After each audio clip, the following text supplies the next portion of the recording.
نحمده ونستعينه ونستغفره ونعوذ بالله من شرور أنفسنا ومن سيئات أعمالنا من يهده الله فلا مضل له ومن يضلل فلا هادي له وأشهد أن لا إله إلا الله وحده لا شريك له وأشهد أن محمدا عبده ورسوله أما بعد أعوذ بالله من الشيطان الرجيم بسم الله الرحمن الرحيم يا أيها الذين آمنوا اتقوا الله حق تقاته ولا تموتن إلا وأنتم مسلمون قال النبي صلى الله عليه وسلم إن أصدق الحديث كتاب الله وأحسن الهدي هدي محمد صلى الله عليه وسلم وشر الأمور محدثاتها وكل محدثة بدعة وكل بدعة ضلالة وكل ضلالة في النار.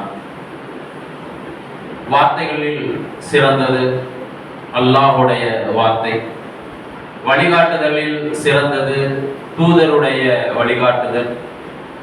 தூதருடைய சொல் செயல் அங்கீகாரம் இன்றி மார்க்கம் என்கின்ற பெயரில் பின்பற்றப்படும் அனைத்தும் புதுமைகளாகும், புதுமைகள் அனைத்தும் வழிகேடாகும், வழிகேடுகள் அனைத்தும் நரகில் கொண்டு சேரும். எல்லாம் அல்ல அல்லாஹ்வின் நல்லடியார்களே, இறுதி தூதராம் முஹம்மது நபி ஸல்லல்லாஹு அலைஹி வஸல்லம் அவர்களின் மீதும் அவர்களுடைய குடும்பத்தினர் மீதும் இன்னும் அவர்கள் காட்டி தந்த வழியில் தங்களுடைய வாழ்க்கையை தங்களால் இயன்ற அளவு அமைத்து கொண்ட சத்திய சஹாபாக்கள் மீதும் இன்னும் சஹாபிய பெண்மணிகள் மீதும் குறிப்பாக இந்த ஜும்மா நாளிலே இறைவனிடமிருந்து அதிகம் நலவுகளை எதிர்பார்த்தவர்களாய் இங்கு வந்து அமர்ந்திருக்கின்ற நம் அவர்கள் மீதும் நம்முடைய குடும்பத்தினரின் மீதும் ஏக இறைவனின் சாந்தியும் சமாதானமும் இன்னும் அவனுடைய வற்றா பெருங்கருணையும் என்றென்றும் நின்று நிலவட்டுமாக என்கின்ற அழகிய பிரார்த்தனையுடன் எனது இந்த உரையை ஆரம்பம் செய்கின்றேன். அன்பான சகோதர சகோதரிகளே, பெரியோர்களே, தாய்மார்களே,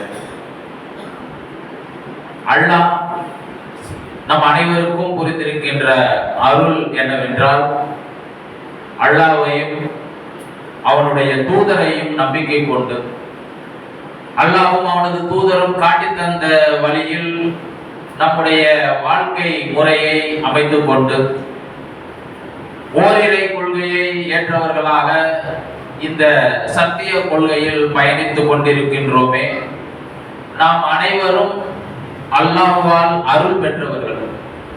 ஏனெனில் இந்த சத்திய கொள்கை என்பது, ஓரிரை கொள்கை என்பது, ஏகத்துவ கொள்கை என்பது நாம் எல்லாம் பெற்றிருக்கின்றோம் என்றால் இது முழுக்க முழுக்க இறைவன் நம் மீது பொழிந்திருக்கின்ற அருள்மலையை அன்றி வேறில்லை. ஏனெனில் உலகத்தில் பல்வேறு கொள்கைகளை பின்பற்றி வாழ்ந்து வருகின்ற மக்களுக்கு மத்தியில் இந்த கொள்கையை பின்பற்றி நாம் வாழுகின்றோம் என்றால், இறைவனுக்கு பிடித்த வகையில் நாம் நம்முடைய வாழ்க்கையை அமைத்துக் கொண்டு பயணிக்கின்றோம் என்றால் இதற்கு காரணம் அல்லாஹ் தான். அல்லாஹ் நம்மை தேர்ந்தெடுத்திருக்கின்றான். இந்த கொள்கையானது நாளை மறுமையில் நமக்கு வெற்றியை தரக்கூடிய கொள்கையாக இருக்கின்றது. இந்த ஈமானிலே உறுதியுடன் சமரசம் ஏதும் செய்து கொள்ளாமல் இந்த உலக இன்ப துன்பங்களுக்கு, ஆசாபாசங்களுக்கு, இன்னும் நம்முடைய மனோ இச்சைகளுக்கு கட்டுப்படாமல் இறைவனுக்கும் இறைவனுடைய தூதருக்கும் கட்டுப்பட்டவர்களாக இந்த உலகத்தில் வாழ்ந்து வந்தோமே ஆனால், இறைவன் கொடுத்த இந்த சத்திய கொள்கையை பற்றி பிடித்தவர்களாக இருந்தோமே ஆனால், மறுமையில் அல்லாஹ் நமக்கு வெற்றியை தருவதாக வாக்களித்திருக்கின்றோம். அல்லாஹ் தனது திருமறையிலே இந்த இறை நம்பிக்கையாளர்களை பற்றி கூறும் பொழுது கூறி காட்டுகின்றான்,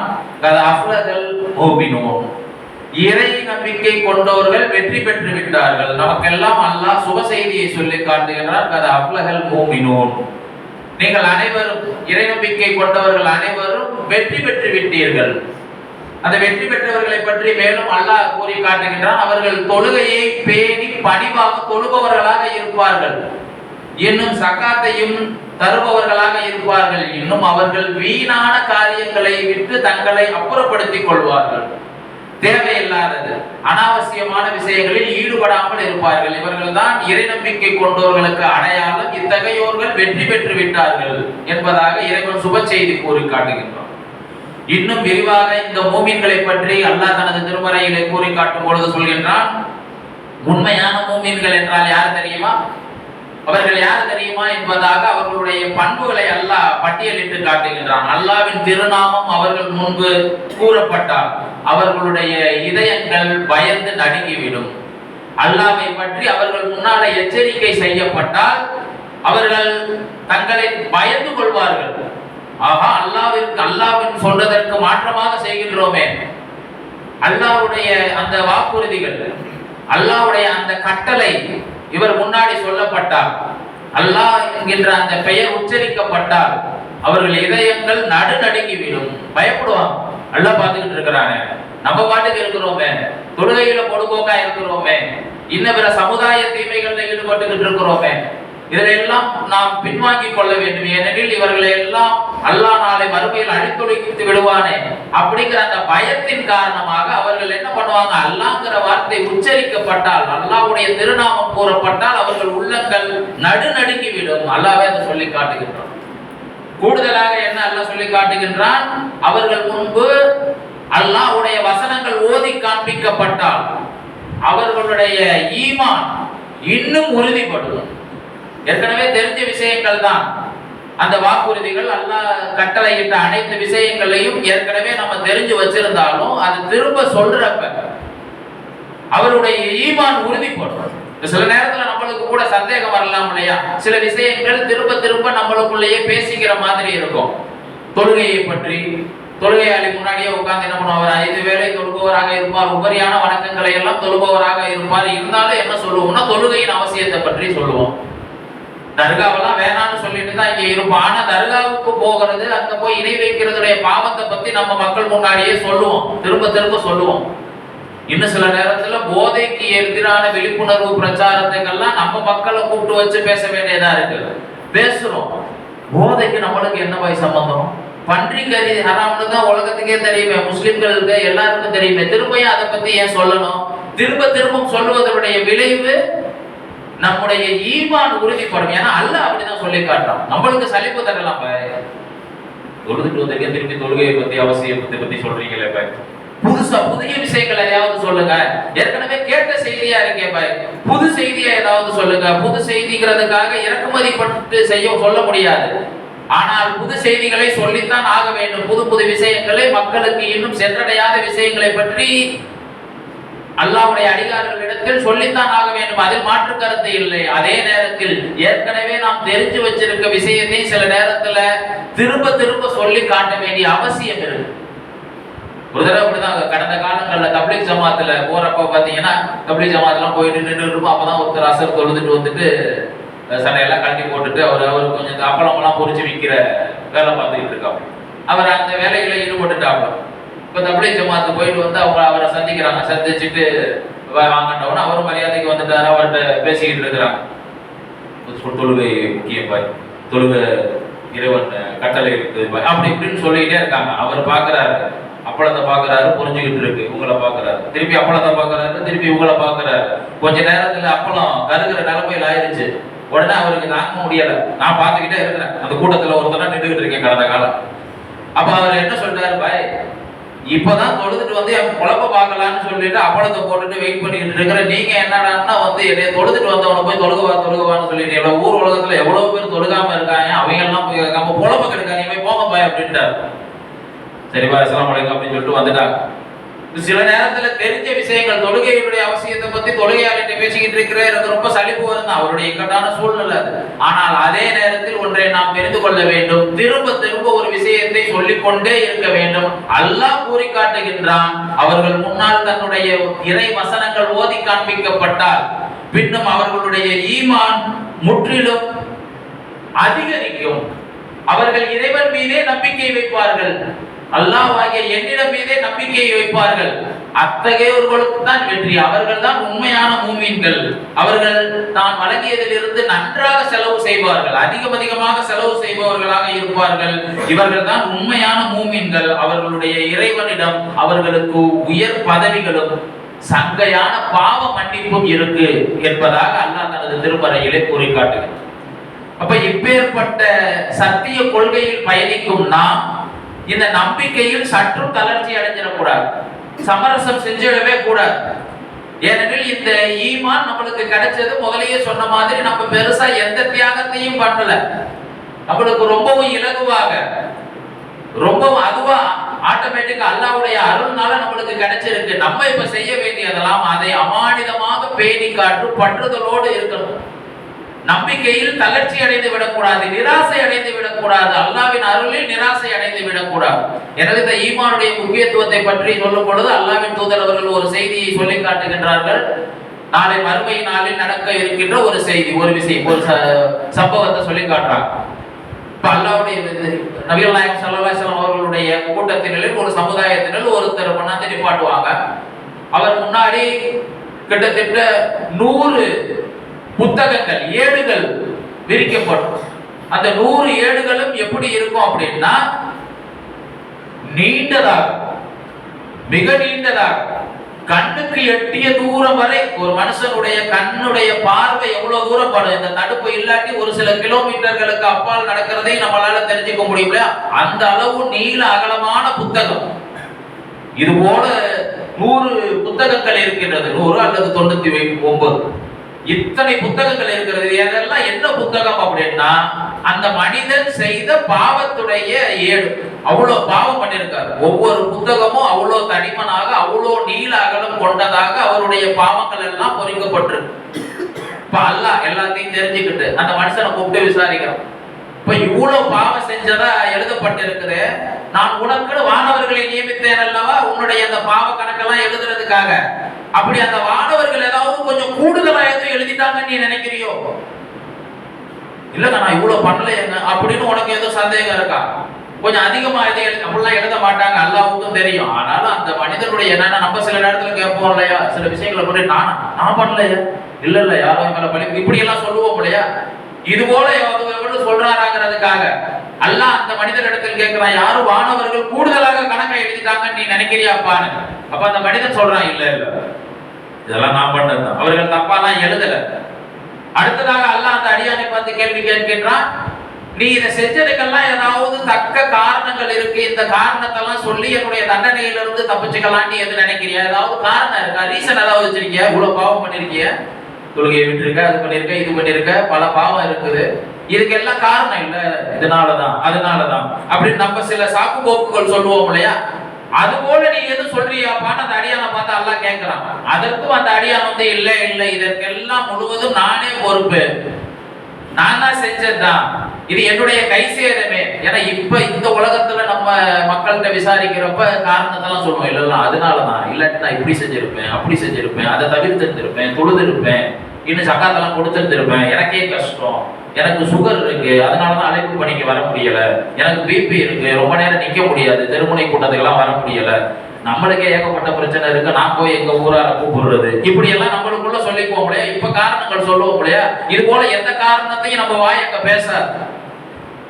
அப்ப அந்த அடியான் சொல்லுவானா எல்லாம் முழுவதும் இதற்கானே காரணம் என்கும் பொழுது அல்லாஹ் அந்த அடியான் சொல்லுவானா, என்னிடம் இருந்து உனக்கு ஒரு சுப செய்தி இருக்கிறது, இவ்வளவு பாவம் பண்ணிட்ட, இவ்வளவு தண்டனைகள்லாம் உனக்கு இருக்கு, ஆனாலும் என்னிடம் இருந்து ஒரு சுப செய்தி இருக்கிறது அப்படின்னு சொல்லிட்டு ஒரு சின்ன ஏடு, ஒரு சின்ன புக்கை எல்லாம் எடுத்து அவர் முன்னாடி விரித்து காட்டுவானாம். அதில் அந்த ஏகத்துவ கலிமா, லா இலாஹ இல்லல்லாஹ் முஹம்மது ரசூலுல்லாஹ் அப்படிங்கிற அந்த கலிமா, அஷ்ஹது அல்லா இலாஹ இல்லல்லாஹ் அஷ்ஹது அன்ன முஹம்மதன் அப்துஹு வ ரசூலுஹு அப்படிங்கிற நீ இந்த பூமியில இந்த கலிமாவோட வாழ்ந்திருந்தீல, நீ என்னென்னமோ பாவம் பண்ணப்பா, என்னென்னமோ அநியாயம் பண்ண, லிஸ்ட் பெருசா இருக்கு, புக்கெல்லாம் ஃபுல்லா இருக்கு, ஆனாலும் நீ எந்த ஒரு தருணத்திலையும் என் மீது நம்பிக்கை இழக்கவே இல்லை, என்னுடைய ஈமானில் நீ உறுதியாக இருந்தா, என்னாலதான் எல்லாம் நடக்கும்னு நினைச்ச, நீ என்னை தவிர உனக்கு உதவுபவர்கள் யாரும் இல்லைன்னு முழுமையா நம்பின அந்த உலகத்துல வாழ்றப்ப, உனக்கு ஒரு கஷ்டம் வர்றப்ப யார்கிட்டையோ அவளையா அது இதுன்னு சொல்லிட்டு யாருடையும் நீ கையேந்தல, யாரிடமும் நீ தலை வணங்கவில்லை, எதுவும் உன்னைய காப்பாத்துன்னு நினைக்கல, மாறாக நல்லது நடந்தாலும் தீமை நடந்தாலும் அல்லாஹ்வின் மூலமாகவே நடந்துச்சு, நீ என் மீது முழுமையாக நம்பிக்கை கொண்டாய், அதுல உன்னை அசைச்சிக்கவே முடியாது, மற்றதெல்லாம் பண்ணதான். ஆனால் அதே நேரத்தில் என் மீது கொண்டிருந்த நம்பிக்கையில் ஈமானில் ரொம்பவும் பற்றுதலா இருந்த, அதுல நீ எந்த சமரசமும் செஞ்சுக்கல. உலக ஆதாயத்திற்காக இறைவனை தூக்கி ஓரமா வச்சிடல. உலக ஆசாபாசங்களுக்காக என் மீது நீ கொண்டிருந்த நம்பிக்கையில எந்த கலக்கமும் நான் காணவில்லை. ஆகவே உனக்கு இதன் மூலம் நான் சொர்க்கத்தை வாக்களிக்கிறேன் என்பதாக கூறி அந்த அடியானை சொர்க்கத்திற்கு அல்லாஹ் அனுப்பியதாக நபிகள் நாயகம் ஸல்லல்லாஹு அலைஹி வஸல்லம் அவர்கள் நடக்கவிருக்கின்ற ஒரு சம்பவத்தை பற்றி பதிவு செய்கிறார். ரொம்ப முக்கியமானது என்னன்னா, இவ்வளவு அரும்பாடுபட்ட இந்த ஈமான், இந்த ஏகத்துவ கொள்கை நம்மள்ட்ட இருக்கு. இதுல வந்து எந்த சமரசமும் பண்ணிக்க கூடாது. அதற்காக நீங்க ஈமானில் பற்றுதலாக இருந்து விட்டு மற்ற எது வேணாலும் பண்ணிக்கலாம் அப்படிங்கிறதுக்காக இந்த சம்பவத்தை உதாரணமா எடுத்துக்க வேண்டிய அவசியம் இல்லை. இது அந்த மனிதனுடைய நிலை. இதுல நம்ம தெரிஞ்சுக்க வேண்டிய விஷயம் என்னன்னா, அல்லாஹ் மற்ற பாவங்களை எல்லாம் கூட மன்னித்து விடுவான். இந்த ஈமான்ல நம்ம கொஞ்சம் ஏதாவது அசால்ட்டா, அஜாக்கிரதையா, உலக விஷயத்திற்காக, உலக ஆசாபாசங்களுக்காக, மனோ இச்சைகளுக்காக இதுல இருந்து தவறுவதை விட்டு அல்லாஹ் நம்மை பாதுகாக்க வேண்டும். ஏனெனில் அது அப்பேற்பட்ட உறுதி, மதிப்பு அவருக்கு.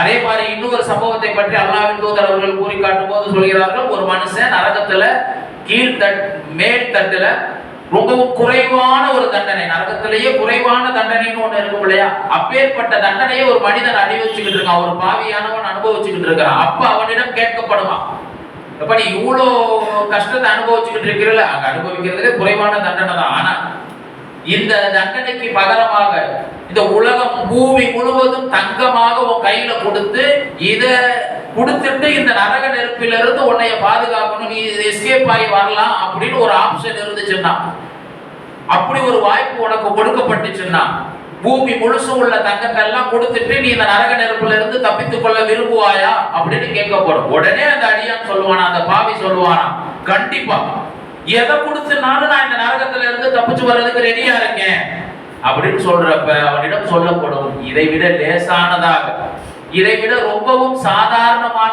லேசானதாக லா இலாஹ இல்லல்லாஹ்ங்கற அந்த கலிமாவை நீ பற்றி பிடித்து உலகத்துல வாழ்ந்து வந்திருந்தீன்னா, ஏன்னா பூமி முழுசு உள்ள தங்கம்னா எவ்வளவு கோடி, அதை அவ்வளவு பெரிய தியாகம் பண்றதுக்கு ரெடியா இருக்கிறீங்களா இப்ப. ஆனா நீ முன்னாடி பூமியில் வாழும் பொழுது இந்த ஏகத்துவ கொள்கையில் அல்லாஹ்வை அன்றி எனக்கு உதவுபவன் யாரும் இல்லை அப்படிங்கிற நம்பிக்கையில சமரசம் இல்லாம வாழ்ந்திருந்தீன்னா இப்படி ஒரு நிலைமை உனக்கு வந்திருக்குமா? அப்ப அமானிதமாக கொடுக்கப்பட்டதை நாம் பேணி காக்க வேண்டும், அதுதான் ரொம்ப முக்கியம்.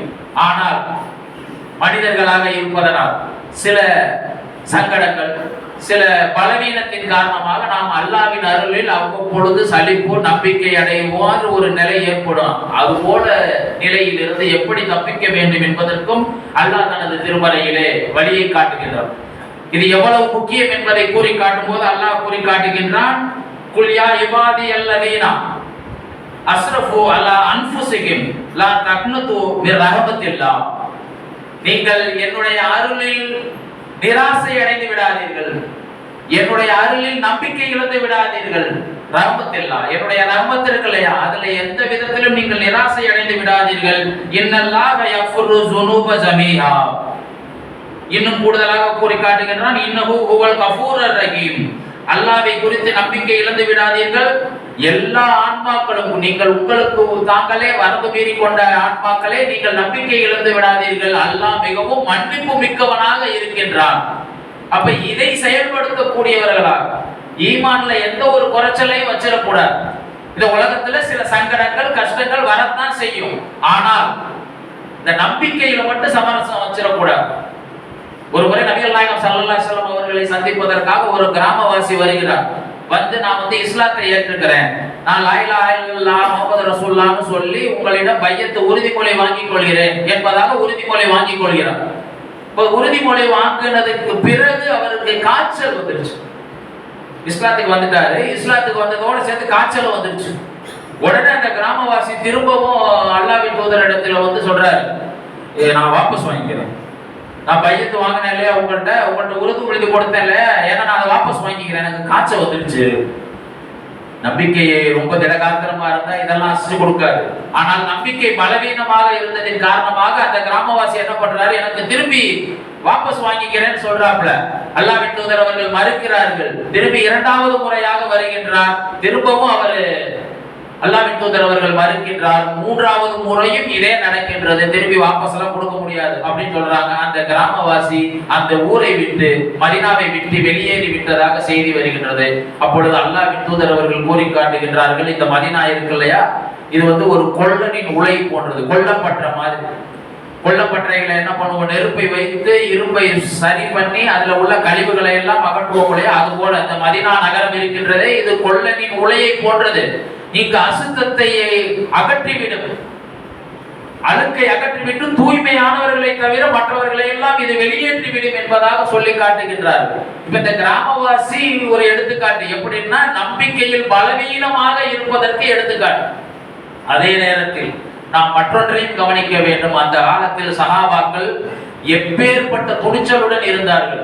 இறை நேசர்களாக ரலியல்லாஹு தஆலா அன்ஹு அல்லாஹ்வை அவர்கள் புரிந்து கொண்டார்கள். அதன் காரணமாக அல்லாஹ்வும் அவர்களை புரிந்து கொண்டான். அல்லாஹ் ஒருவரை புரிந்து கொள்ள வேண்டும் என்றால் அவர்கள் எத்தகைய தியாகங்களை எல்லாம் செய்ய வேண்டும், ஈமானில் எவ்வளவு உறுதியோடு இருந்திருக்க வேண்டும், சுப செய்தி சொல்லப்பட்டவர்களாக இருந்தார்கள் என்றால் அவர்கள் எப்பேற்பட்ட ஒரு நிலையில் அவர்களுடைய ஈமான் இருந்தது. நம்மளுடைய ஈமான அவங்களுடைய ஈமானோட உரசி பார்க்கணும்.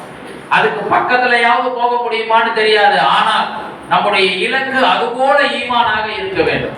அவர்கள் எப்பேற்பட்டவர்களாக இருந்தார்கள் சஹாபாக்கள்.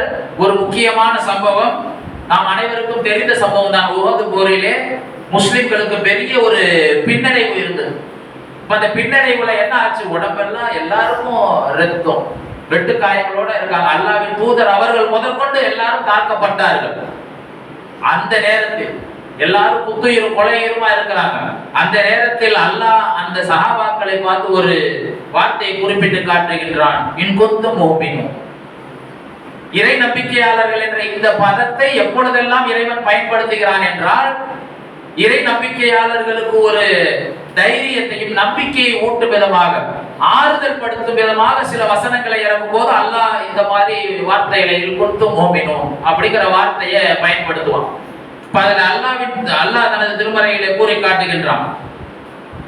3வது அத்தியாயம் 139வது வசனத்திலே வலா தஅது வலா தஅனு வலா தக்ஸனு வ அன்துமுல் அஃலகன் இன் குன்தும் முஃமினூன். நீங்கள் மனம் தளர்ந்து விடாதீர்கள். போது போர்ல பின்னடைவு ஏற்பட்டு இருக்கின்ற அந்த நேரத்தில் ரொம்ப வெற்றியினுடைய விளிம்பு வரை போய் திருப்பி தோல்வி ஆயிடுச்சு. அந்த நேரத்தில் அல்லாஹ் அவர்களை ஆறுதல் படுத்தும் விதமாக சொல்லி காட்டுகின்றான், நீங்கள் மனம் தளர்ந்து விடாதீர்கள், கவலையும் கொள்ளாதீர்கள். நீங்கள் இறை நம்பிக்கையோராக இருந்தால் நீங்கள் இந்த உலகத்தில் மேலோங்குவீர்கள், நீங்கள் தான் வெற்றி பெறுவீர்கள் அப்படின்னு அல்லாஹ் அந்த சஹாபாக்களுக்கு, அந்த அடியார்களுக்கு, அல்லாஹ்வின் தூதர் அவர்களுக்கும் ஒரு ஆறுதலான வசனத்தை இறக்கி வைக்கின்றான். கவலைப்படாதீங்கப்பா, தோத்துட்டீங்கன்னு கவலைப்படாதீங்க, நீங்கள் தளர்ந்து விடாதீர்கள் அப்படின்னு சொல்லிட்டு அது சொல்லி கொஞ்சம் இந்த வசனம் இறங்கி ஒரு சில மணி நேரங்களிலேயே அடுத்த போருக்கு தயாராகும்படி அல்லாஹ்விடம் இருந்து இறை தூதருக்கு கட்டளை வருது. பாருங்க, உஹது போர்ல பெரிய பின்னடைவை சந்திச்சு குத்துயிரும் கொலையுமா இருக்கிறாங்க. அல்லாஹ் ஆறுதல் படுத்தும் விதமாக வசனத்தை இறங்கினா அப்பாடான்னு உட்காரலான்னு பார்த்தா அல்லாஹ்விடம் இருந்து கட்டளை வருகிறது, உடனே அடுத்த போருக்கு கிளம்புங்க. என்ன ஆச்சு அப்படின்னா அந்த உஹது போர்ல எல்லாரும் அந்த அபு சுஃபியானுடைய படையெல்லாம் கிளம்பி போறப்ப அவனுக்கு ஒரு எண்ணம் தோன்றுது, நம்ம முகம் என்னதான் வெற்றி பெற்றாலும் முகமது கொல்லாம விட்டுட்டோமே, முகமது சமுதாயத்தினரை சேர்ந்த பெண்களை கன்னி பெண்களை எல்லாம் கைப்பற்றாமல் விட்டு விட்டோமே, அதனால திரும்பவும் கிளம்புங்க அப்படின்னு சொல்லி அபு சுஃபியான் அவன் தன்னுடைய படைக்கு கட்டளை இடுகின்றான். இந்த செய்தி அல்லாஹ் நபிகளாருக்கு அறிவித்து காட்டுகின்றான். உடனே அல்லாஹ்வின் தூதர் அவர்கள் அம்ராவுல் அஸத் என்கின்ற அந்த இடத்தை நோக்கி தங்களுடைய படையெல்லாம் கிளம்புறாங்க.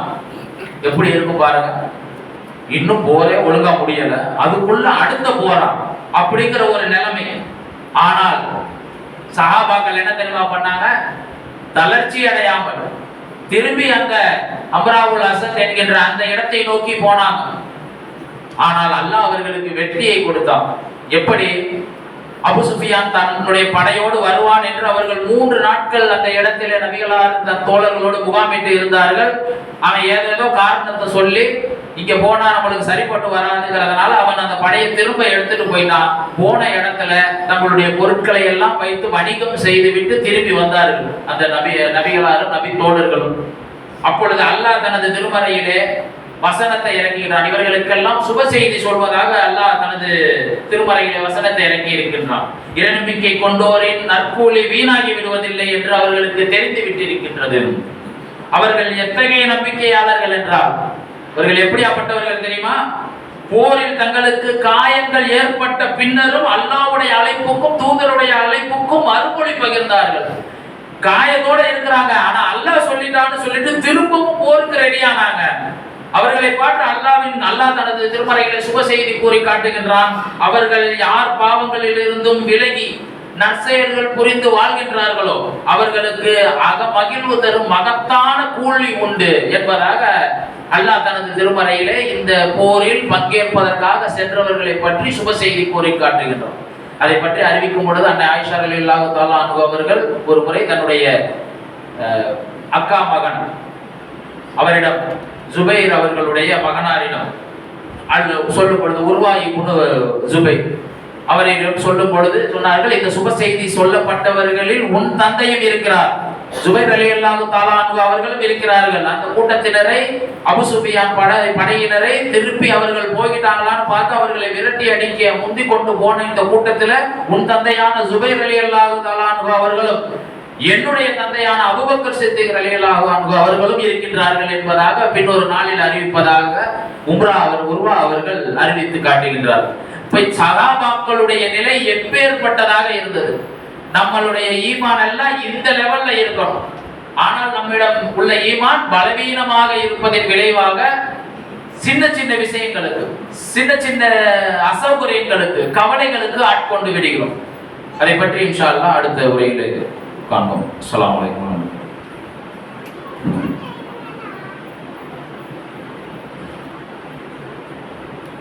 அஸ்ஸலாமு அலைக்கும் வரஹ்மத்துல்லாஹி வபரகாத்துஹு. அன்பான சகோதர சகோதரிகளே, சஹாபாக்கள் அவர்களுடைய தியாகம், ஈமானை பற்றி பிடிக்க வேண்டும் என்று அவர்கள் செய்த காரியங்கள் எப்பேற்பட்ட நிலையில் இருந்தது. நாம் அதுபோல ஒரு நிலையை அடைவதற்கு முயற்சி செய்ய வேண்டும். ஒரு போருக்கு பின்னாலும் கூட அயற்சி அடையாமல், சோர்ந்து போகாம திரும்பவும் அடுத்த போருக்கு ரெடியானாங்க இல்லையா? நம்முடைய நிலை எப்படி இருக்கு? பரிதாபகரமாக இருக்கின்றது. இன்னும் சொல்ல போனா, வெள்ளிக்கிழமையை பற்றி, அதன் சட்ட திட்டங்களை பற்றி, அதற்கு இருக்கின்ற சிறப்புகளை பற்றி அதிகமாக அறிந்து வைத்திருக்கின்ற கூட்டத்தினர் தான் நாம். ஒரு காலமெல்லாம் இருந்தது. என்னுடைய நண்பர் ஒருத்தர் சுன்னத்துல் ஜமாத் பள்ளிவாசல்ல இமாமா இருந்தார். இப்போ சில நேரத்துல நம்ம முன்னாடி போய் உட்காந்துட்டோம்னா நம்ம ஒருத்தர் இருப்போம், பேசிக்கிட்டு இருப்பார். திருப்பி சில நேரத்தில் அதுக்கு பிறகு யாருமே வரலையே, எப்படி பேசுறீங்க? யாருமே இல்லை. ஒருத்தர் இருந்தா ஒருத்தரையே பார்த்து பேசிக்கிட்டு இருக்காரு. முன்னாடி போனவே செத்தான், அவனை பார்த்தே பேசுவார். இப்ப இவரு வர்றதுக்கு முன்னாடி என்ன பண்ணிக்கிட்டு இருப்பீங்க அப்படின்னு கேட்டா செவுத்த பார்த்து பேசிக்கிட்டு இருப்பேன். அப்பேற்பட்ட நிலை இருந்துச்சு.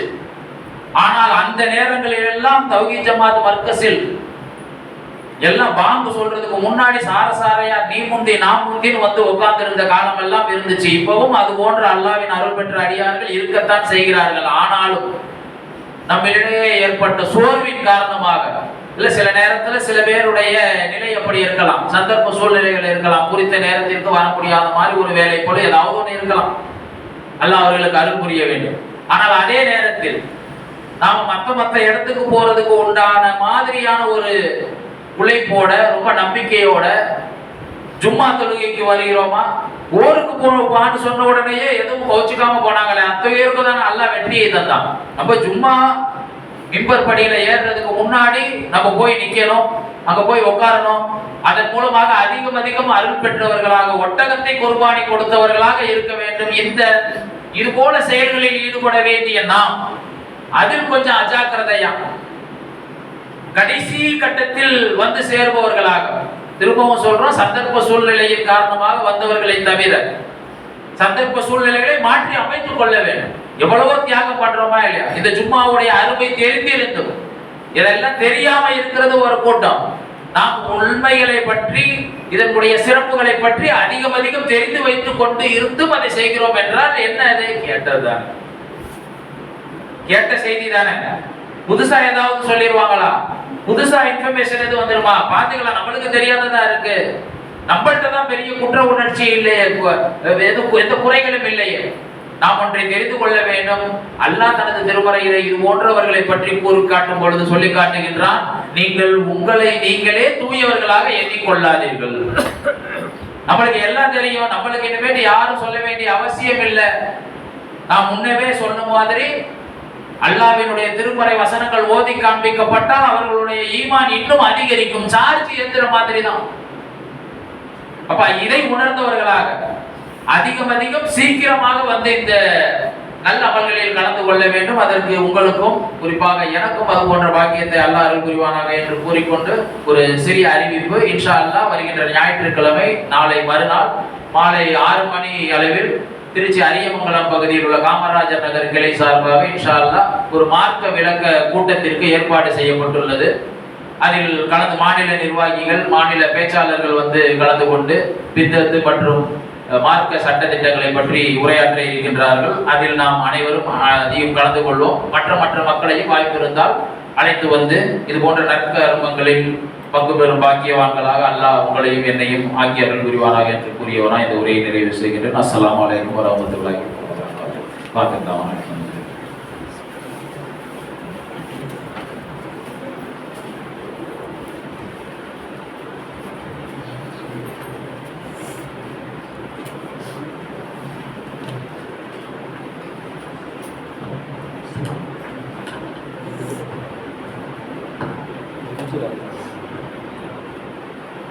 الله أكبر الله